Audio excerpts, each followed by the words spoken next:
वालेकुम। अपने फेसबुक और यूट्यूब चैनल के साथ मैं हूं नुमान हैदर।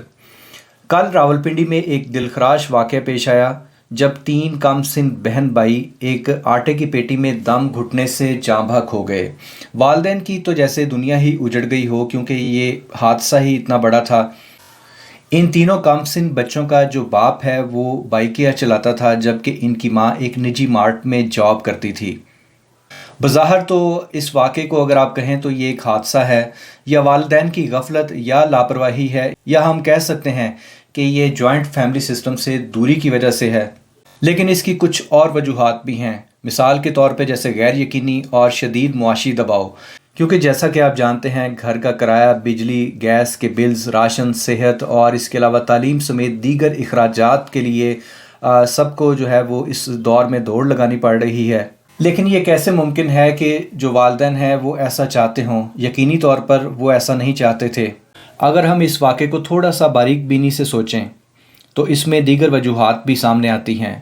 हमारा जो मुआशरा है वो एक एलीट कैप्चर्ड सोसाइटी है और इसमें वसाइल की गैर मुनसिफाना तकसीम है। नफसा नफसी और बढ़ती हुई मुजरिमाना खामोशी भी इसके मुहर्रकात हैं। चूँकि इन तीनों कम सिन बच्चों के वालिदैन इंतहाई गुर्बत की ज़िंदगी गुजार रहे थे, जिनकी आमदन बेहतर होती है वो इस हवाले से कोई मुतबादल बंदोबस्त भी कर लेते हैं घरेलू अखराजात के हवाले से, या छोटे बच्चों को जो है वो डे केयर सेंटर्स में भी डाल दिया जाता है। लेकिन जब हालात इस कदर हों और इनसिक्योरिटी इस हद तक बढ़ चुकी हो और मुआशी दबाव इस हद तक बढ़ चुका हो, तो फिर आपके पास ऑप्शंस महदूद हो जाते हैं, जिसके बायस इस तरह के हादसात पेश आते हैं। आप अगर थोड़ा सा गौर करें तो हम जो है वो बहुत सारे हमारे मुल्क में नाकाम सियासी तजर्बे हो चुके हैं। ब्यूरोक्रेसी जो है वो इनकॉम्पिटेंट है और इनएफिशिएंट है। इसी तरह जो हमारा जो सिस्टम है वो भी डिलीवर करने में मुकम्मल तौर पर जो है वो नाकाम हो चुका है।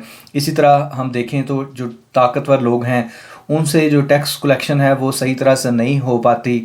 बिज़नेस कम्युनिटी जो है वो भी अब टैक्स चोरी में मुलव्वस है। मुआशरे का जो हर तबका है वो नफसा नफसी के इस दौर में सिर्फ अपने बारे में सोच रहा है, जबकि जो इज्तमाही या कम्युनिटी लेवल पे जो चीज़ें हैं वो बहुत कम हो रही हैं, जो कि एक अलार्मिंग सिचुएशन है। क्योंकि हमारे मुआशरे की जो इकाइयाँ हैं वो फ़र्द हैं, और फ़र्द अगर प्रोडक्टिव नहीं होंगे, वो अगर मुआशी तौर पर जो है वो खुशहाल अगर नहीं होंगे, तो वो मुआशरे में अपना कोई काबिल कदर हिस्सा नहीं डाल सकते। थोड़ी सी जो है ना वो दीगर चीज़ों को भी ज़रा देखने की ज़रूरत है कि हम बेतुकी डेवलपमेंट में उलझे हुए हैं। बहुत सारे जो है वो रोड्स और इंफ्रास्ट्रक्चर के नाम पर जो है वो एक मखसूस माफिया और मखसूस जो मरात याफ्ता तबका है वही बार बार जो है वो मुस्तफ़ीद हो रहा है मुख्तलिफ़ इदारों से। और इसी तरह हम देखते हैं कि सिस्टम जो है उसको ठीक करने की जो ज़िम्मेदारी है वो कोई भी नहीं ले रहा। सिस्टम जो है वो मुकम्मल तौर पर जो है वो गल सड़ चुका है।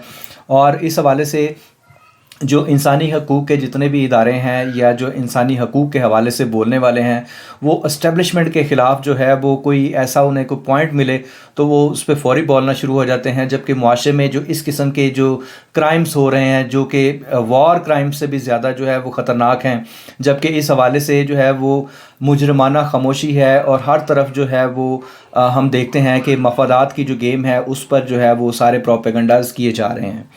इसमें बहुत सारी चीज़ें हो सकती हैं। एक तो सबसे बड़ा ऑप्शन ये है कि आप जमहूरियत जो है वो आपका वो जो तजर्बा है वो तो मुकम्मल तौर पर नाकाम हो रहा है मुसलसल जो है वो 70-75 साल से। आपके पास जो दीगर ऑप्शन बचते हैं उनमें एक जो है वो सबसे अहम तरीन है, वो है लोकल गवर्नमेंट का निज़ाम, और दूसरा जो है वो कम्युनिटी लेवल पे जो है वो ये चीज़ें होनी चाहिए। लोकल गवर्नमेंट में जो भी यूनियन काउंसिल हो या जो भी आप हदबंदी करें, उसकी जो डेमोक्रेटिक लेवल पे जो है वो आपने जैसे MNAs के लिए या MPs के लिए जो लेजिस्लेशन कर रखी है हलकों के हवाले से, अगर लोकल गवर्नमेंट के निज़ाम को जो है वो इसको थोड़ा सा मजबूत किया जाए और जो कम्युनिटी लेवल पे आप जो है वो 500, 1000 या 2000 लोगों की एक कम्युनिटी बना दें। अगर कम्युनिटी छोटी होगी तो उसमें लोगों की खबरगिरी होगी, उसमें यकीनी तौर पर जो है वो जो मौजूदा जो महंगाई की एक लहर आई और जो मुआशी दबाव आया हमारे मुल्क पर, तो उससे निपटने के लिए जो मिलजुल कर जो रहने की जो हिकमत अमली है उसको फ़रोग़ देने की ज़रूरत है। ये इस तरह के जो वाक़यात हैं, ये तो एक वाक़या है, इस तरह के दीगर कई वाक़यात जो है वो हमारे मुल्क में पेश आ रहे हैं। اور اس میں جو ہے وہ تمام جو طبقات ہیں وہ مکمل طور پر خاموش ہیں، کوئی بھی اس کی رسپانسبلٹی لینے کے لیے تیار نہیں ہے۔ تو ایسی صورتحال میں اس طرح کے جو واقعات ہیں ان سے ہمیں کچھ نہ کچھ جو ہے وہ یقینی طور پر جو ہے وہ سبق سیکھنا چاہیے، اور آنے والے دنوں کے لیے ایسی حکمت عملی اپنائی جائے کہ لوگ کم از کم جو ہے وہ دیکھیں، یہ ریاست ہے، یہ جو پاکستان ہے سب کا ہے، یہاں کے جو ایسٹس ہیں، یہاں کے جو وسائل ہیں، ان پر تمام لوگوں کا جو ہے وہ بنیادی حق ہے۔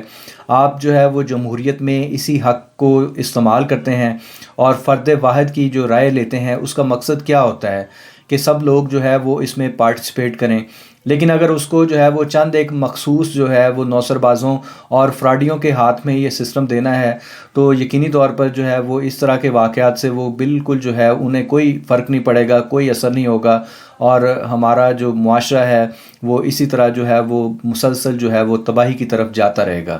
تو یہ ایک چھوٹی سی چیز تھی جو میں آپ کے ساتھ شیئر کرنا چاہ رہا تھا۔ آپ اس میں لازمی اپنا فیڈ بیک دیجیے گا، کیونکہ اگر جو ہے وہ اس طرح کے واقعات جو ہیں ان کا بظاہر تو جو ہے وہ کوئی قاتل نہیں ہے، لیکن جب کوئی قاتل نہ ہو تو وہ جو قتل ہے یا اس طرح کے جو واقعات ہیں اس کا جو ملبہ ہے وہ پورے معاشرے پر پڑتا ہے، اور اس کے اثرات جو ہے وہ پورے معاشرے پر اثر انداز ہوتے ہیں۔ تو یہ تھا ہمارا آج کا پروگرام۔ آپ سے گزارش ہے کہ میرے چینل کو لازمی سبسکرائب کریں اور بیل آئیکن بھی دبا دیں تاکہ اس طرح کی مزید انفارمیٹیو ویڈیوز آپ کو ملتی رہیں۔ بہت شکریہ۔